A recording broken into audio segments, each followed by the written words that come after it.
Poor girl, man. I think it might be the crank angle sensor. Man, oh man. That's 12. Feels like -7. It is freezing out today. We're going to the shop. I don't know how long I'm gonna be there for. This car also has a check engine light, which I gotta kind of look into. But for today, the plan is unbox and open up all the brand new Kooky parts we got, because we have a lot. Sorry, my coat, man, is making a lot of... This is why I don't like the winter, bro. We're just got all this going on. So yeah, we have a bunch of parts to go in the car. We'll kind of see what we can install today. I have kind of a game plan because I think I know what one of the boxes is.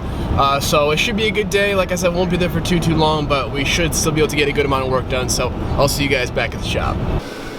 All right, we made it. We are here. Today is gonna be all about this beast back here. So we're gonna go ahead and kind of set up my table. I really have been working long hours, so it's cool to see you guys enjoying the content that I'm putting out for you guys. So if you guys could go ahead and hit that thumbs up button, drop a comment down below, subscribe, stay notified, and make sure you guys also follow me on Instagram. There's a lot of kind of behind the scenes stuff that you guys don't see on YouTube that you will see on Instagram. Also, you guys get kind of an update as far as when stuff coming out, what's going on that specific day, and just a way better notification system than YouTube. So link in the description, Calvin_Molly, super easy, follow me. As you can see, we have our array of parts. And I was actually speaking to Richard, the owner of the S14 today. He was saying that he actually might have he actually got something for the shop as well in these pile of boxes, so kind of got me a little excited. All right, so for those of you that are unfamiliar with this build,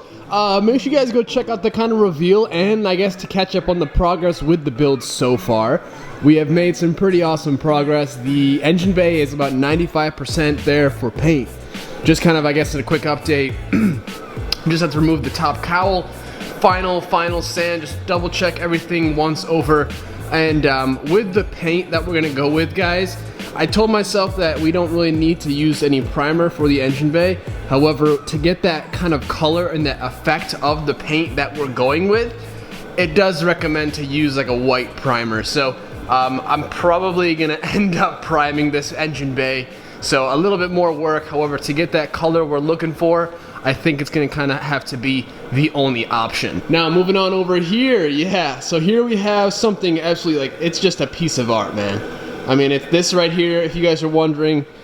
I'm sure you guys are interested in this. RB30 block, RB26 head, fully built, just an absolute monster. And it's gonna be a beast when we get this thing all tuned. And I have a bit of a surprise when come, you know, the time to tune it, which is still, you know, we're a little bit away, but it won't be too long. So definitely subscribe, stay tuned, a lot of stuff going on. But let's move on to today, guys. Here we, as you can see, we have a lot of parts. 1, 2, 3, 4, 5, 6, 7, 8. First up, we have the smallest little guy here. Here is a clamp for our wastegate. All right, here we have, it says it right on the box, wiring specialties. A folder, first of all. Oh wow, we have a danger sign. Danger! Right, so in here, oh, this is pretty. We got a lot of stuff going on.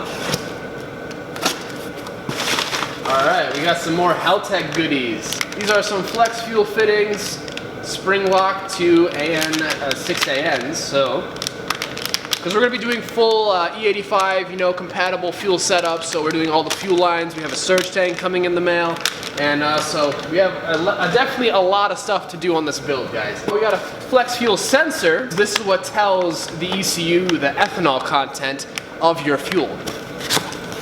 This is not a fuel pressure regulator, is it? Because I feel like we already have one. We have a Tomei one. That it is. Okay, I guess we have another one. I think this is just like a little hardware kit. Probably nothing too exciting in here. What are these? What are these? What are these for? What are these for? Coil pack cover. Oh, yes. Oh, boy. Oh, boy. Oh, hey now. Oh, dude, okay.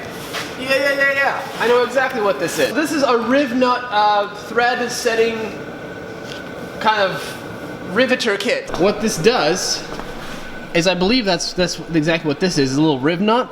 you install these threads and you can go ahead and basically just have yourself a nice new set of threads whenever you want to install something. So that's pretty cool.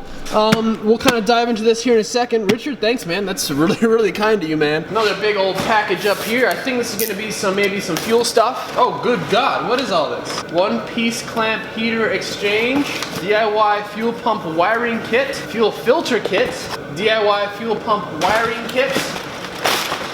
Oh, we got this little guy too, hiding in here. That makes me wonder if there's anything else.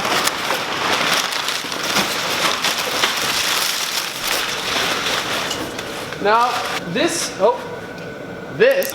ladies and gentlemen, is going to be an essential part on the build. Got some overnight parts from Japan. And here, we have ourselves one of these guys, which is a R33 cross member. With the RB30, for those of you guys that are wondering why are we needing this, is the 31, actually the 30 block is an inch taller. So we have a bit of clearance issues, so this one hopefully should kind of fix that. So yeah, we're gonna go ahead today. Now we're gonna yank out the current subframe, which is in there, or I should say cross member, or I guess you could call it a subframe as well. Go ahead and yank this out. All it is just these 2 bolts on either side. I've actually never taken one of these off before. The steering linkage will have to be disconnected, the coilovers will unbolt from the top, and then essentially, actually we'll also have to disconnect the tension rods up here that connect to the brace, and then strictly speaking, that will dislodge the whole subframe from the car. Alright, so here's my plan of attack. I think I'm gonna go ahead and just unbolt the steering rack and kind of leave it where it is. Therefore, I don't really have to mess with anything. Not that because it's too hard to do so, it's just because it's gonna go back in anyway, and I kind of want it there in general to kind of do another test fit to make sure our aftermarket oil pan clears. So we will unbolt. There's 2 bolts holding the steering rack in. Have to get to them from the bottom, and that'll kind of come off as, you know, should just pop right off. And then we will go ahead and take off these 2 bolts. There's 2 nuts on the underside of them, same on that side. And then what we'll have to do here, take off the main bolt for our control arm, which is just right there. We should be essentially free. Therefore, we don't have to take the coilovers off. The wheels can kind of chill where they're at. And hopefully we can just kind of drop the cross member as itself on its own. So just an update. Let's get to work. I'll catch back up with you guys when we made some progress. Alright, so the 2 bolts are off. Now, there's a little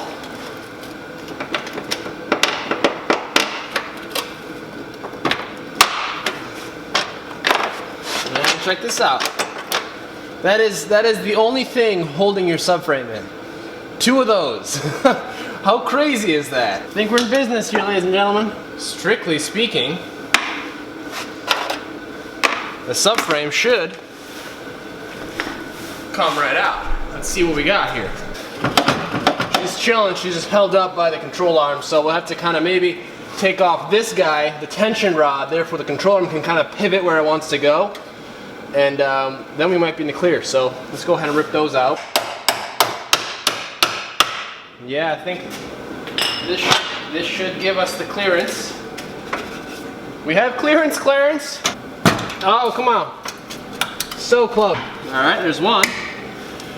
And there's 2. Look at that, ladies and gentlemen. Subframe out.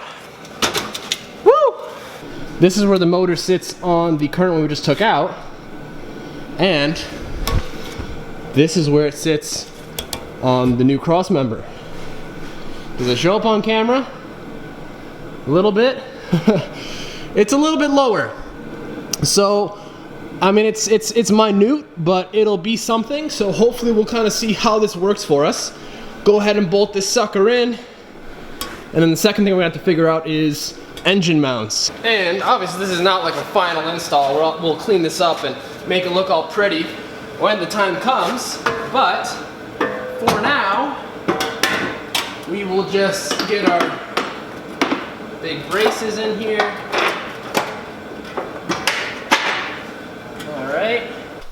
Alright, so she is installed, bolted up, good to go. Got the steering rack kind of in its kind of home. So now, Got the old Mr. Crane here, and then we're about to go ahead and do another test fit on this beauty. Man, I can't get over how nice that motor is.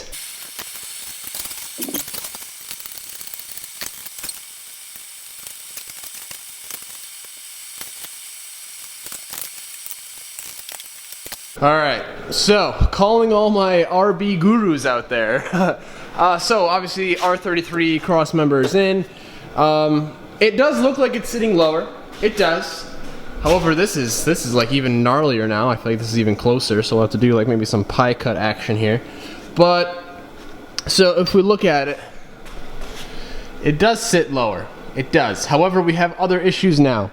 If you can see, it's kind of tilted forward. That's because we're currently hitting our steering rack. The oil pan is hitting the steering rack. But I mean, we are in better shape. It is sitting lower. However, the engine has to rise up. It has to come up now. You know, for it to be able to clear the steering rack, because you gotta tilt it up like this. So, yes, kind of asking you guys for help here. I'm gonna probably talk to a couple people, talk to Richard, and see kind of what the plan is gonna be. But I mean, we're definitely making some sort of progress. Like, it's definitely sitting lower.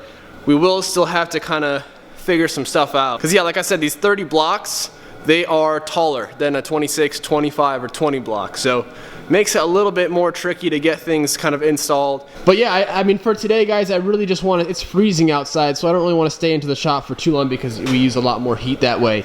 But hopefully it'll be warming up here in the near future. Just really want to get this kind of test fitted, see where we at, unbox all the new stuff for the Kooky, and we will be moving along with this process here very shortly once I kind of absorb some more information and get some more info on this whole kind of fitting the swap. We'll be moving again, we'll be rolling again, should I say, with the build. So it's all coming along. We will be ordering the paint for the engine bay here quite soon, but we want to make sure that the engine fits and we don't have to really do any more modifications to the engine bay before we paint. So that's kind of today's video. If it's a shorter one, that's okay, because we've been having 15 to 20, 17 to 20 minute long videos pretty regularly. So hopefully you guys are okay with the shorter one, but just wanted to update you guys with the Kooky and what's going on. It's only 8:41. That's good timing, honestly, instead of leaving here at like 1, 2 in the morning. Thanks to anyone out there who has bought a sticker. Really helps out the channel. You guys have no idea. And stay tuned, guys. Subscribe, stay notified. Make sure you guys follow me on all the social media down below. My car is coming along very well. Obviously, you guys would have seen we were doing nice little touch-ups to it, getting everything kind of finalized. Still a lot to do though, however, but things are going to be happening here with it shortly. Import Alliance is coming up here very, very soon, so we got to make sure she's kind of up to par, and hopefully I'll see a lot of you guys there for the reveal. So thank you guys so much for watching. That's going to be it. I'm out of here, early night, kind of pumped about it, to be honest with you. I'll see you guys tomorrow. Later.